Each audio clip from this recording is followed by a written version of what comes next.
Hi all, welcome back to our channel. എന്തൊക്കെയുണ്ട് വിശേഷങ്ങൾ? എല്ലാവരും സുഖമായിരിക്കുന്നോ? ഞാൻ 6 മണി കഴിഞ്ഞിട്ടുണ്ട് എണീക്കുമ്പോൾ. പക്ഷേ പുറത്ത് അങ്ങനെ ശരിക്കും അങ്ങോട്ട് വെളിച്ചമായിട്ടില്ല. എന്നാലും കുറച്ചൊക്കെ ഇങ്ങനെ പരപരാന്ന് വെളുത്ത് തുടങ്ങി. കുറച്ചൊക്കെ വെളിച്ചമായി എന്ന് പറഞ്ഞതാ. അല്ലെങ്കിൽ ഞാനിപ്പോൾ മുൻപത്തെ പോലെ ഇരുട്ടത്ത് അങ്ങോട്ട് വെച്ചടി ഞാൻ പുറത്തേക്ക് അങ്ങ് ഇറങ്ങിപ്പോവില്ല. മറ്റത് ബാക്കിലെ ഡോറ് തുറന്നിട്ട് ഞാനങ്ങനെ എണീറ്റ് 5 മണിക്ക്, അന്ന് ഞാനൊക്കെ 5 മണിക്കൊക്കെ എണീറ്റ് എന്നാലും ഞാൻ ഡോറ് തുറന്നിടുമായിരുന്നു. ഇപ്പം അങ്ങനെയല്ല കേട്ടോ. ഇപ്പം 6 മണി കഴിഞ്ഞിട്ടാണ് എണീക്കുന്നത്. ഇപ്പോൾ സൂര്യന് വൈകിട്ടല്ലേ പോകേണ്ടത്. മറ്റത് അന്ന് ഞാൻ സൂര്യന് ട്യൂഷനുള്ള സമയത്ത് ഞാൻ നേരത്തെ എണീറ്റുണ്ടായിരുന്നു. ഇപ്പോൾ അവന് ഓൺലൈൻ ട്യൂഷനാണല്ലോ, അപ്പോൾ അങ്ങനെ നേരത്തെ എണീറ്റ് പോകണ്ടല്ലോ. അപ്പോൾ ഞാൻ നേരമൊക്കെ വെളിച്ചമായതിന് ശേഷമൊക്കെയാണ് ഇപ്പോൾ ഡോറ് തുറന്ന് പുറത്തേക്ക് ഇറങ്ങുള്ളൂ. ഇത് ഇന്നലെ മുട്ട ക്ലീനാക്കി കഴുകിയൊക്കെ വെച്ചതായിരുന്നു. അതിങ്ങനെ ഉണങ്ങിയപ്പോൾ ഞാൻ പിന്നെ അത് പാത്രത്തിലാക്കി ഫ്രിഡ്ജിലേക്ക് വെക്കുന്നതാണ്. ഇന്ന് മുട്ട റോസ്റ്റാണ്. ഈ മുട്ടയും പിന്നെ കാടമുട്ടയും എടുക്കുന്നുണ്ട്. കാടമുട്ട കുറച്ച് മുൻപ് കൊടുന്ന് വെച്ചതുണ്ടായിരുന്നു. അപ്പോൾ അത് കുറച്ചൊരെണ്ണ കൂടി ഉണ്ട്. ഇതും കൂടിയിട്ട് ഒരുമിച്ചങ്ങ് ഞാൻ വേവിക്കാൻ വെച്ചതാണ്. പിന്നെ വെള്ളപ്പത്തിൻ്റെ മാവ് ഇരിക്കുന്നുണ്ട്. ഇത് ഇന്നലെ ഉണ്ടാക്കിയതാണ്. ഇന്നലെ വെള്ളപ്പം തന്നെയായിരുന്നു കേട്ടോ. അപ്പോൾ ഇന്ന് അതിൻ്റെ ബാക്കിയുള്ള മാവ് കൊണ്ട് ഇന്നും വെള്ളപ്പം തന്നെയാണ്. കറി മാത്രമേ വ്യത്യാസമുള്ളൂ. ഇന്നലെ സ്റ്റൂ ഉണ്ടാക്കി, ഇന്ന് മുട്ട റോസ്റ്റാണ്.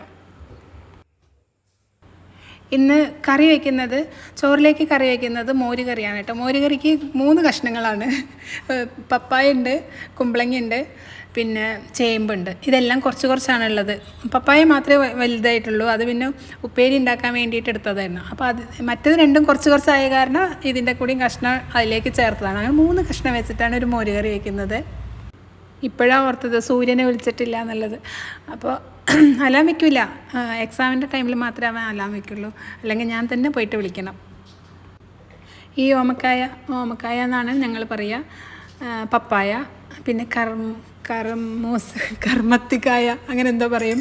അതെന്തോ ഞാൻ അങ്ങനെ തീരെ പറയാറില്ല. മലപ്പുറത്ത് പറയുന്നതാണ്. നമ്മളെ നാട്ടിൽ ഇവിടെ ഞാൻ താമസിക്കുന്നിടത്ത് പറയുന്നതാണ്. പക്ഷേ എൻ്റെ നാവിൽ അത് വഴങ്ങുന്നില്ല. കർമ്മത്തി എന്നുള്ളത് ഞാൻ തീരെ പറയില്ല. എന്താ അറിയില്ല. ഞാൻ എപ്പോഴും ഓമക്കായ അല്ലെങ്കിൽ പപ്പായ എന്നാണ് പറയുക. ഓമക്കായ എന്നാണ് ഞാൻ എൻ്റെ അവിടെ കുമ്പിടിയിൽ പറയുന്നത്. ഓമക്കായ എന്നാണ്. ഇത് കുമ്പിടിയിൽ നിന്ന് കൊടുക്കുന്നത് തന്നെയാണ്. കുറേ ദിവസമായി അങ്ങനെ ഫ്രിഡ്ജിലിരിക്കുന്നു. വെജിറ്റബിളായിട്ട് കറി വയ്ക്കുമ്പോൾ നല്ലോണം കഷ്ണങ്ങളിടും. അതായത് ഇപ്പോൾ സാമ്പാറിലായാലും മോരുകറിയിലായാലും നിറയെ വെജിറ്റബിൾ, അതായത് അതിലത്തെ കഷ്ണങ്ങളെല്ലാം നന്നായി കഴിക്കും ഇവിടെ എല്ലാവരും. മീൻ കഴിക്കാത്ത പോലെയല്ല, വെജിറ്റബിൾ നന്നായിട്ട് കഴിക്കും. ഓമക്കായൻ്റെ ചെറിയൊരു കഷ്ണം ഞാൻ മോരുകറിക്ക് എടുത്തിട്ടുള്ളൂ. ബാക്കിയുള്ളത് ഞാൻ ഉപ്പേരി ഉണ്ടാക്കാൻ പോവാണ്.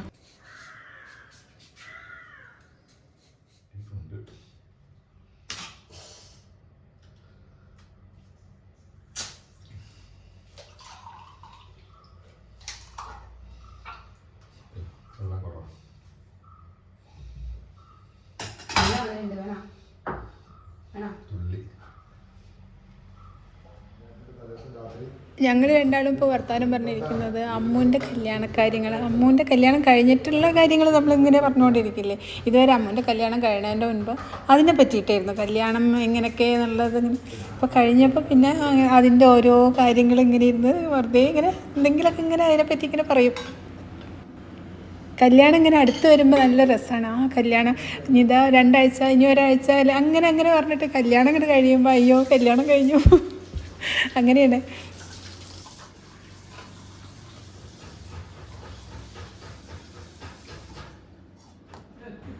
ഓരോ പണിയായിട്ട് അങ്ങോട്ടും ഇങ്ങോട്ടും നടക്കുന്നതിൻ്റെ ഇടയിൽ തേങ്ങ തിന്നാൻ മറന്നുപോയി. അപ്പോൾ ഞാനത് ചെന്നിട്ട് അതിൻ്റെ സൈഡൊക്കെ ചിരവി കഴിഞ്ഞിരുന്നു. ഇനി ഉൾഭാഗത്ത് മാത്രമേ നല്ല ഫ്രഷ് ആയിട്ടുള്ളതുള്ളൂ. അപ്പോൾ അത് ചിരകിയിട്ട് അത് തിന്നിട്ട് പോയതാണ്.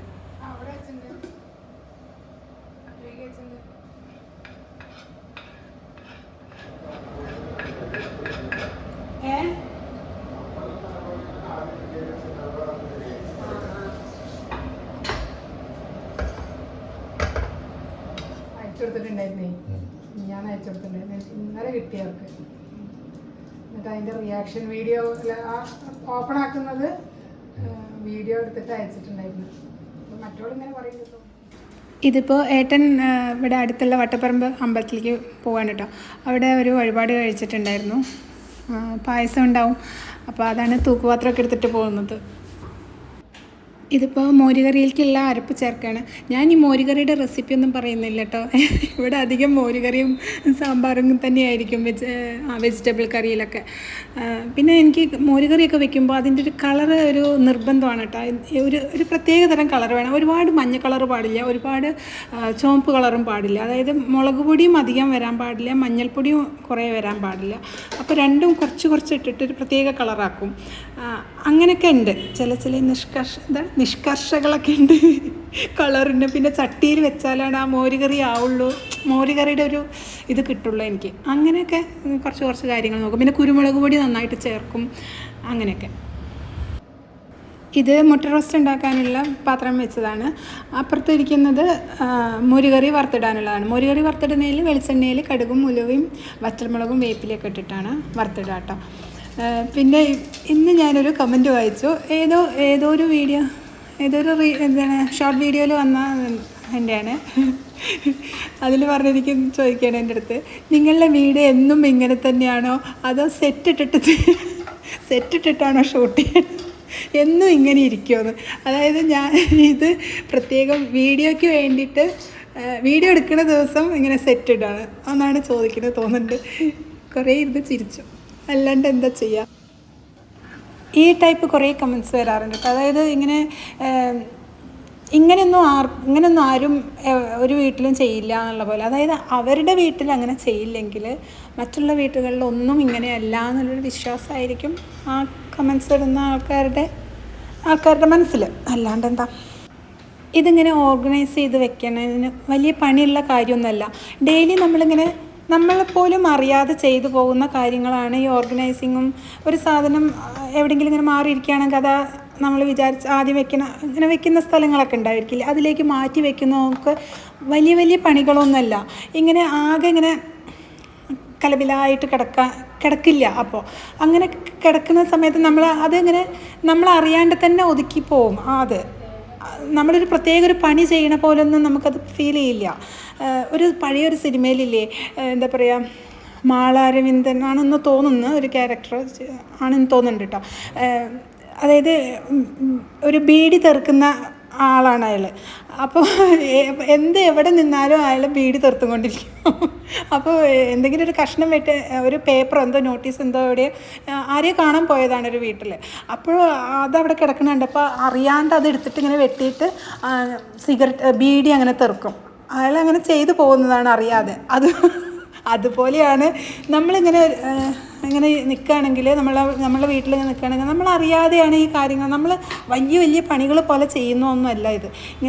അതുപോലെ തന്നെ എല്ലാവർക്കും അങ്ങനെ തോന്നാറില്ലേ? ഇങ്ങനെ ഓർഗനൈസ് ചെയ്യുന്ന ആൾക്കാർക്ക് അങ്ങനെ തോന്നില്ലേ? ഇങ്ങനെ കഷ്ടപ്പെട്ട് ചെയ്യുന്ന പോലെ അല്ലല്ലോ, ഡെയിലി ഇങ്ങനെ മെയിൻറ്റെയിൻ ചെയ്ത് പോകുന്ന കാര്യങ്ങളല്ലേ ഇതൊക്കെ.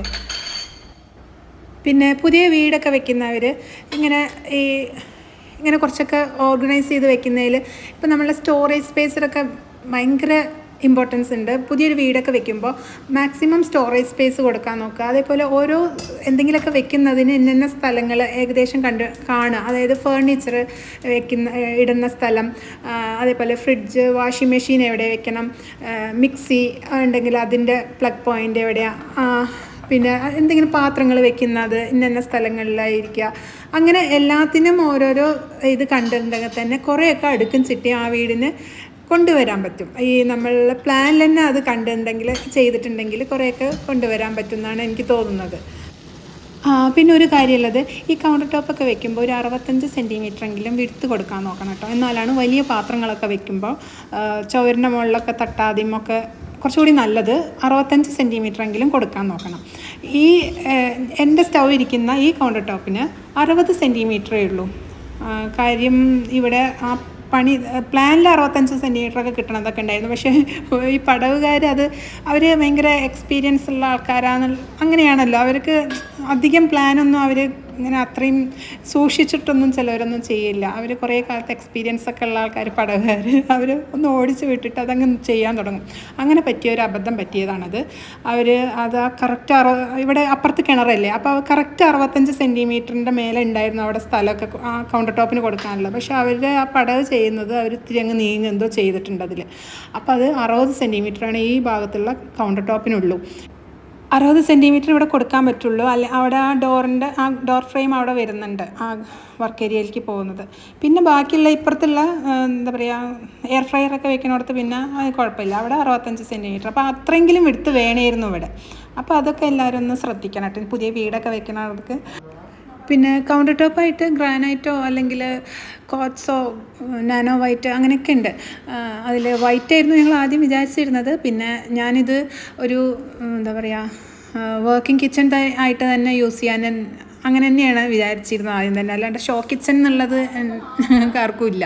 അപ്പോൾ പിന്നെ ക്വാർട്സും നാനോ വൈറ്റും ഒക്കെ ആകുമ്പോൾ അതിൽ കളർ പിടിക്കാൻ സാധ്യത ഉണ്ട് അങ്ങനെയൊക്കെ കുറേ പല അഭിപ്രായങ്ങൾ യൂട്യൂബിലല്ലേ സെർച്ച് ചെയ്യുക. അങ്ങനെ പലരുടെയും അങ്ങനെ അത് കേട്ടപ്പോൾ പിന്നെ അങ്ങനെ സംശയത്തിന് വെക്കണ്ട, എനിക്കെന്തായാലും ഇതെൻ്റെ വർക്കിംഗ് കിച്ചൺ തന്നെയാണ്, ഇത് ഷോക്ക് വെക്കില്ല. അപ്പോൾ പിന്നെ ഞാൻ കുറേ ആലോചിച്ചതിന് ശേഷം അവസാനം ബ്ലാക്ക് ഗ്രാനൈറ്റിലേക്ക് മാറിയതാണ്. ഇതിൻ്റെ കളറ് ടെലിഫോണിക് ബ്ലാക്ക് എന്നാണ് കേട്ടോ പറയുക. അതായത് ഇങ്ങനെ ഗ്രെയിൻസ് ഒന്നും അധികം ഉണ്ടാവില്ല, നല്ല ബ്ലാക്ക് കളറായിരിക്കും. ഇത് ഏട്ടനും സൂര്യനുള്ള ലഞ്ച് പാക്ക് ചെയ്യുന്നതാണ്. അച്ചാറും ഓമക്കായ ഉപ്പേരിയും പിന്നെ കാടമുട്ട റോസ്റ്റുമാണ് വെച്ചിരിക്കുന്നത്. പിന്നെ മോരുകറിയാണ്. ഇത് സൂര്യൻ്റെ ലഞ്ച് ബോക്സ് ഞാൻ ഫ്ലിപ്കാർട്ടിൽ നിന്ന് വാങ്ങിച്ചതാണ്. നല്ലൊരു പാകത്തിനുള്ള ഒരു വലിപ്പമൊക്കെയുള്ള, ഇപ്പോൾ കുറച്ചായി വാങ്ങിച്ചിട്ട്, നല്ലതാണ് കേട്ടോ. ഞാനിത് ലിങ്ക് ഇതിൻ്റെ ടാഗ് ചെയ്ത് വയ്ക്കാം. ഇപ്പോൾ നമ്മൾ വീട് പണിയൊക്കെ തുടങ്ങിയിട്ടുള്ള ആൾക്കാരാണെങ്കിൽ ഇപ്പോൾ എല്ലാവർക്കും അറിയുന്ന കാര്യം തന്നെ ആയിരിക്കും, എന്നാലും ഞാൻ അറിയാത്തവരുണ്ടെങ്കിൽ അവർക്ക് കൂടി ഒന്ന് ഓർമ്മിപ്പിച്ചതാണ് ഇങ്ങനെയൊക്കെ ഒന്ന് നോക്കണം എന്നുള്ളത് കേട്ടോ. ഇപ്പോൾ പ്ലാനൊക്കെ വരച്ച് കിട്ടിയതിന് ശേഷം അതിലിടുന്ന ഫേർണിച്ചർ ഉണ്ടാവില്ലേ, നമുക്കറിയാലോ. ഇപ്പോൾ ഡൈനിങ്ങിലാണെങ്കിൽ ഡൈനിങ് ടേബിളിന് ഇപ്പോൾ 6 സീറ്റർ ആണോ 8 സീറ്റർ ആണോ എന്നുള്ളതൊക്കെ അറിയാലോ നമുക്ക്. അപ്പോൾ എന്താ പറയുക ഡൈനിങ്ങിൽ കൊള്ളുന്നുണ്ടോ, അത് കഴിഞ്ഞാൽ നമുക്കതിന് ചുറ്റും നടക്കാനുള്ള സ്ഥലമുണ്ടോ, അതേപോലെ ലിവിങ്ങിലാണെങ്കിൽ സോഫ സെറ്റ് ഇടാനുള്ള സൗകര്യം, അത് കഴിഞ്ഞാൽ നമുക്ക് അവിടെ നടക്കാനോ അല്ലെങ്കിൽ TV കാണാനുള്ള ഡിസ്റ്റൻസ് ഉണ്ടോ, അങ്ങനെയൊക്കെ നമ്മൾ ആ പ്ലാൻ കിട്ടിയാലൊക്കെ ചെക്ക് ചെയ്യണേ. അതേപോലെ ബെഡ്റൂമിലാണെങ്കിലും അത് കട്ടിലിട്ട് കഴിഞ്ഞാൽ ഇവിടെ വാർഡ്രോബ് വരുന്ന സ്ഥലം, കട്ടിലിന് ഇത്രേ, അത് കഴിഞ്ഞാൽ അവിടെ ചുറ്റും നടക്കാനുള്ള സ്ഥലം, അങ്ങനെ ഓരോന്നും നമ്മൾ ഫേർണിച്ചർ ഇടുന്നത് അതിന് കൂടി കണക്കാക്കിയിട്ട് നമ്മൾ ഒന്നുകൂടി ചെക്ക് ചെയ്യണം കേട്ടോ. ചിലർക്കൊക്കെ ഇങ്ങനെ അബദ്ധം പറ്റാറുണ്ട്, അതൊക്കെ പണി കഴിഞ്ഞതിന് ശേഷം അയ്യോ ഇവിടെ ടേബിൾ ഇട്ടാൽ അവിടെ നടക്കാൻ സ്ഥലമില്ല എന്നൊക്കെ പറഞ്ഞു കേട്ടിട്ടുണ്ട് ഞാൻ. ഈ ഭാഗത്ത് ചെടികളിലൊരു കുറവില്ലേ, അതെന്താണെന്നറിയോ, ഇവിടെ ഒരു വൈറ്റ് ബൊഗൈൻവില്ല നിന്നിട്ടുണ്ടായിരുന്നു, അത് വെട്ടിക്കളഞ്ഞു. എന്നിട്ടിത് വേറെ വെച്ചതാണ് വൈറ്റ്, അതിൽ നന്നായിട്ട് പൂവുണ്ടാവുന്നുമില്ല, വേറൊരു കളറൊക്കെ മിക്സ് ചെയ്തിട്ടൊക്കെ ആയിരുന്നു പൂ വന്നിട്ടുണ്ടായിരുന്നത്. അപ്പോൾ ഇത് വലുതായിട്ടുണ്ടായിരുന്നേ, അതെല്ലാം വെട്ടിക്കളഞ്ഞു, എന്നിട്ട് വെച്ചതാണ്. അതേപോലെ ഇവിടെ ഒരു യെല്ലോ ബൊഗൈൻവില്ലയും വെച്ചിട്ടുണ്ട്. അപ്പോൾ ഇത് രണ്ടും വന്നിട്ടുണ്ടെങ്കിൽ ഇവിടെ നിറച്ച് ചെടികളാവും. അതാണിപ്പോൾ അവിടെ വേറെ ചെടികളൊന്നും വെക്കാത്തത്. ഇവിടെ വേറൊരു ചെടി ഉണ്ടായിരുന്നു, വലിയ മരമാവുന്ന ഒരു കള്ളിച്ചെടി, കുങ്കുമം, പൂവൊക്കെ നിറച്ചുണ്ടാവും. പക്ഷെ അതിൻ്റെ മുകളിൽ പൂവ് എന്താ അറിയില്ല, ഇവിടുത്തെ ഇതിൻ്റെ മുകളിൽ തീരെ പൂവിട്ടില്ല. കുറച്ച് വലുതായി ഉണ്ടായിരുന്നു, പക്ഷെ പൂവ് ഇല്ല. അപ്പോൾ അതിൻ്റെ ചെടി കാണിച്ചു തരാം ഏതാണെന്ന്. ഈ തരം ഇതാ ഇങ്ങനെ പൂവുണ്ടാവില്ലേ, ഈ ചെടിയില്ലേ, ഇതായിരുന്നു അവിടെ ഉണ്ടായിരുന്നു, പൂവേ ഇല്ലായിരുന്നു, എന്നിട്ട് വെട്ടിക്കളഞ്ഞു. അപ്പോൾ അത് വലിയൊരു മരമായിട്ടുണ്ടെങ്കിൽ അപ്പുറത്തേക്കുള്ള വ്യൂ ഒക്കെ കുറയല്ലോ വിചാരിച്ചിട്ടൊക്കെ കണ്ട. അപ്പുറത്ത് ഇതൊരു മുൻപ് ഷോപ്പായിരുന്നു, അവിടെ ഇപ്പോൾ വേറെന്തോ ഗോഡൗൺ പോലെ എന്തോ ആരോ യൂസ് ചെയ്യുന്നത്, ആകെ പൊളിഞ്ഞ് ഒരു ഭംഗിയില്ല. അപ്പോൾ അതിന് വേണ്ടിയിട്ടാണ് അതൊക്കെ വെച്ച് പിടിപ്പിച്ചത്. പക്ഷേ അതിൽ പൂവില്ലാതെ വന്നപ്പോൾ വെട്ടിക്കളഞ്ഞു. അതേപോലെ ഇവിടെയുള്ള ബൊഗൈൻവില്ലയും ഇവിടെയുള്ള വൈറ്റില്ലേ, അപ്പോൾ അതൊക്കെ വന്ന് നിൽക്കുമ്പോൾ ഇത് അത്ര കണ്ടിരുന്നില്ല, പക്ഷേ അത് പൂക്കളില്ലായിട്ട് വെട്ടിക്കളഞ്ഞു. ഇപ്പോൾ നല്ല വ്യൂ. പിന്നെ വേറൊരു കാര്യം പറയട്ടെ, വീട് പണി സമയത്തെ നമ്മൾ ചോര് കെട്ടുമ്പോൾ തറ കെട്ടി കഴിഞ്ഞിട്ട് ചോര് കെട്ടുമ്പോൾ ഈ ഒരു ഭാഗമല്ലേ, ഇതിങ്ങനെ ഇത്രയും ഇങ്ങനെ വിടാതെ ഇതിനോട് ചേർത്തിട്ട് തന്നെ ചോര് കെട്ടിയിട്ടുണ്ടെങ്കിൽ റൂമിലായാലും നമ്മളെ വീടിനകത്ത് കുറച്ചുകൂടി സ്ഥലം കിട്ടും ചെയ്യും. ഇതെന്നൊക്കെ പറഞ്ഞിട്ടുണ്ടെങ്കിൽ ഒരു റൂമിലേക്ക് ഇത്രയും സ്ഥലം 4 ഭാഗത്തുനിന്ന് അല്ലെങ്കിൽ 2 ഭാഗത്തുനിന്ന് കിട്ടുക എന്നൊക്കെ പറഞ്ഞാൽ നല്ല ഉണ്ടായിരിക്കും. നമ്മൾ കാണുമ്പോൾ ഇത്തിരി സ്ഥലമേ ഉള്ളൂ, പക്ഷേ അത് റൂമിലേക്ക് വരുമ്പോൾ കുറച്ചധികം സ്ഥലം തോന്നും. ഇങ്ങനെ ആയിട്ടുണ്ടെങ്കിൽ ഇത് വെറുതെ ഒഴിഞ്ഞു കിടക്കുന്ന സ്ഥലം, ഇതിനോട് ചേർത്തിട്ട് തന്നെ ചുവര് കെട്ടുക. അതിന് വേറൊരു പ്രശ്നങ്ങളൊന്നുമില്ല. എൻ്റെ ഫ്രണ്ടിൻ്റെ വീട്ടിൽ അങ്ങനെ തന്നെയാണ് ചെയ്തിരിക്കുന്നത്. പക്ഷെ അത് അറിയാൻ ഞാൻ കുറച്ച് വൈകി, അല്ലെങ്കിൽ ഇതുപോലെ ചെയ്തേനെ. ഇങ്ങനെ ചളി പിടിച്ച് കിടക്കില്ല. ഇനി അതേപോലെ വീടിനകത്ത് ഞാൻ ടൈൽസ് ഇടുന്നതിൻ്റെ കാണിച്ചു തരാം കേട്ടോ. അടിച്ചു വരാൻ വന്നതാ, അപ്പോഴാണ് ഓർമ്മ വന്നത്.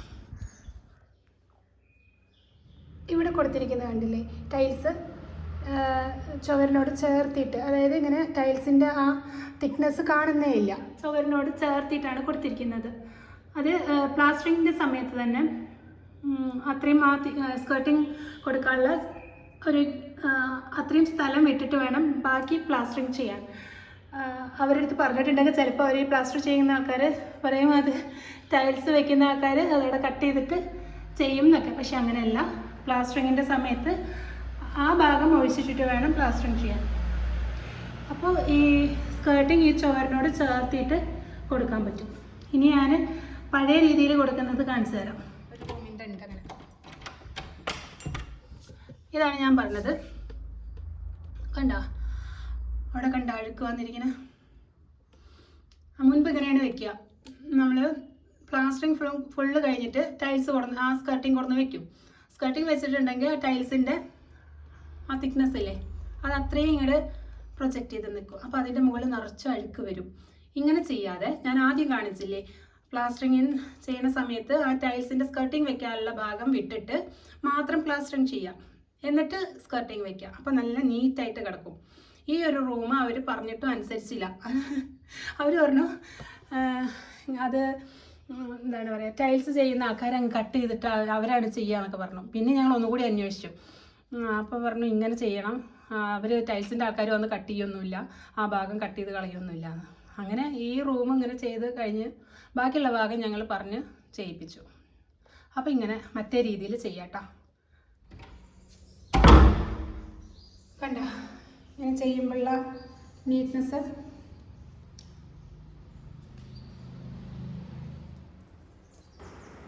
ഞാൻ മുറ്റടിക്കുമ്പോൾ എല്ലാ ദിവസവും ഇങ്ങനെ ഒരേപോലെ മുറ്റടിച്ച് വരുമൊന്നുമില്ല കേട്ടോ.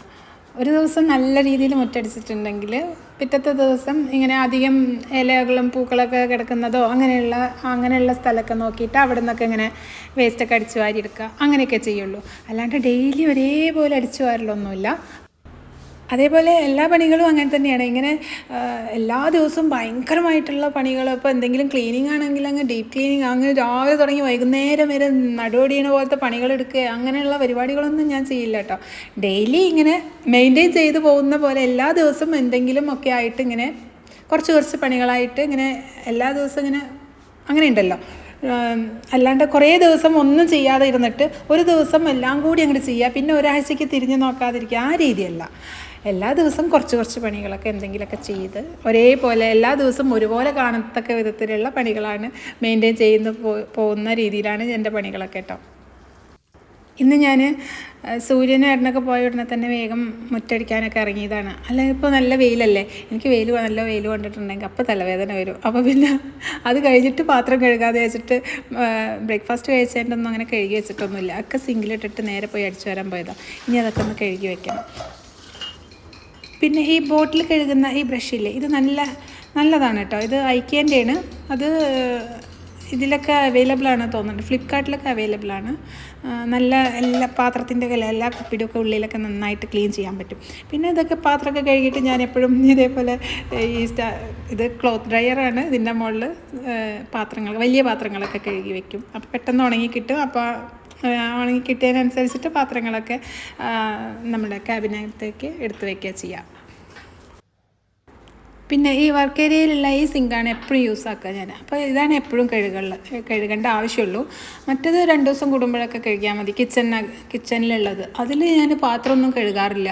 വല്ലതും പെട്ടെന്നുള്ളൊരാവശ്യത്തിലുള്ള എന്തെങ്കിലുമൊക്കെ കഴുകുക, വെള്ളം ഒഴിക്കുക, അങ്ങനെയൊക്കെ ചെയ്യില്ലേ, അതിനൊക്കെയാണ് ഈ കിച്ചനകത്തുള്ള സിങ്ക് യൂസ് ചെയ്യുള്ളൂ. മറ്റേതാണ് എനിക്ക് വർക്ക് ഏരിയയിലുള്ള സിങ്കാണ്. പിന്നെ രണ്ടിലും കൂടി ഒരുമിച്ചങ്ങ് ഒരുപോലെ യൂസാക്കിയ ഈ സിങ്ക് കഴുകാനും തന്നെ ഭയങ്കര ബുദ്ധിമുട്ടാണ്. അതാണ് ഞാൻ ആ വലിയ സിങ്കൊന്നും ഉപയോഗിക്കാത്തത്. അതിനിടയിലൊരു മോഡൽ ഇറങ്ങിയിരുന്നില്ലേ, വലിയൊരു സിങ്ക്, എന്തൊക്കെയോ വെള്ളം ചാടുന്ന എന്തൊക്കെ, അതത്ര നല്ലതായിട്ട് എനിക്ക് തോന്നിയില്ല. ഇഷ്ടപ്പെടുന്നവരുണ്ടായിരിക്കും, എനിക്കത് ഭയങ്കര ബുദ്ധിമുട്ട് പോലെ തോന്നുക. അത് അത്രയും ഭാഗം ഞാനിങ്ങനെ സിങ്ക് വരച്ച് കഴുകലും ഇതൊക്കെ അതെന്തോ. പിന്നെ നമ്മൾ ആദ്യത്തെ അതൊക്കെ കഴിഞ്ഞിട്ടുണ്ടെങ്കിൽ ആ വെള്ളം ഫ്രൂട്ട്സ് കഴുകാനും അതൊന്നും ഓണാക്കലൊന്നും ഉണ്ടാവില്ല തോന്നി. അതാണ് ഞാൻ അതൊരു ട്രെൻഡായിട്ടുണ്ടായിരുന്നു 2 വർഷം മുൻപ്. അതൊന്നും വാങ്ങിക്കാണ്ട് ഇതുപോലത്തെ സിങ്ക് എടുത്തത്. ഇത് ഹാൻഡ് വാഷും ഇത് മറ്റേത് വിം ലിക്വിഡുമാണ്. അത് രണ്ടും കഴിഞ്ഞിരിക്കണം, ഒരു ലാസ്റ്റായിരിക്കണം. അപ്പോൾ ഇനി ആഴ്ച പോയിട്ട് നെസ്റ്റോലൊക്കെ പോയിട്ട് എന്തെങ്കിലും ഒന്നിച്ച് സാധനങ്ങൾ വാങ്ങിക്കണം. ഇത് ഒരുമിച്ചാണ് വാങ്ങിക്കാറ്. ഇപ്പോൾ ആ വിം ലിക്വിഡ് ഞാൻ ചെറിയൊരു സാഷ കഴിഞ്ഞപ്പോൾ അത് വാങ്ങിച്ചതായിരുന്നു. ഇനി ഒന്നിച്ച് വാങ്ങിക്കണം. ഈ തക്കാളി ഇന്ന് രാവിലെ അമ്പലത്തിൽ പോയിട്ട് വരുമ്പോൾ ഏട്ടനോട് വാങ്ങിച്ചിട്ട് വരാൻ പറഞ്ഞതാണ്. മുട്ടക്കറി വെക്കാൻ നേരത്താണ് തക്കാളി കഴിഞ്ഞ കാര്യം.